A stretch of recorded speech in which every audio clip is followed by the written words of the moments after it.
नमस्कार मित्रांनो, काही मराठी मिक्समध्ये आपलं स्वागत आहे. मित्रांनो, आपला पेरलेला कांद्याचा प्लॉट आहे आणि मित्रांनो, कांदा पहा मित्रांनो कसा छान आकार घेत आहे. पण काय झालं आहे मित्रांनो, 6 महिन्यापासून हा पाणी चालू आहे. त्याच्यामुळे त्याला पाण्यातच राहावं लागतं आहे आणि वरचा जो पापुद्रा आहे ना, तो सडवा धरतो आहे थोडा-थोडा म्हणजे काही कांदे छान आहेत आणि जास्त पाणी पडल्यामुळे काय होतं आहे, या कांद्याचे लांब माना होत आहे. म्हणजे जे नत्र असतं ते पाण्यामार्फत कांद्याला मिळतो आणि ते लांब मान तयार करतं मित्रांनो.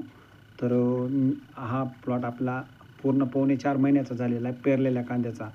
तर आता उन्हाळी तुम्ही जास्तीत जास्त पेरायचा प्रयत्न करा. ज्यांचा उळे खराब झाला असेल ना, त्याने ट्रॅक्टरच्या साहाय्याने पेरणी करून घ्या. जेणेकरून मित्रांनो त्याचा फायदा होईलच 100%. कारण आपला हा प्लॉट पहा मित्रांनो कसा छान बसलेला आहे. फक्त एवढंच प्रॉब्लेम आहे, या पाण्याने सर्व पिवळापणा तयार करून राहिला आहे. त्याच्यामुळे हा पाणी जेव्हा उघडेल ना, तेव्हा प्लॉट दाखवेल मी तुम्हाला. जेव्हा कांदा काढणी करेल ना, पहा मित्रांनो किती छान काळेभोर पात आहे. आणि मित्रांनो, याला मी एक रासायनिक कोणतेही खत वापरलेले नाही.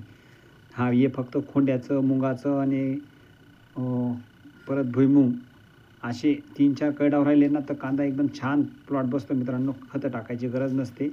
माझा फक्त एकच प्रयत्न आहे, की शेतकऱ्यांना कमी खर्चात कसं उत्पन्न घेता येईल, हा उद्देश आहे. त्याच्यामुळे मी हे दाखवतो. तर मित्रांनो, बरेच व्ह्यूअर्स आपले आहेत, ते पाहतात पण चॅनलला सबस्क्राईब करत नाही. चॅनलला सबस्क्राईब करून सपोर्ट करा मित्रांनो. आणि मित्रांनो, यावेळेस पेरून कांदा नक्की करा आणि कमेंटमध्ये नक्की सांगा तुम्ही पेरता का असं. धन्यवाद.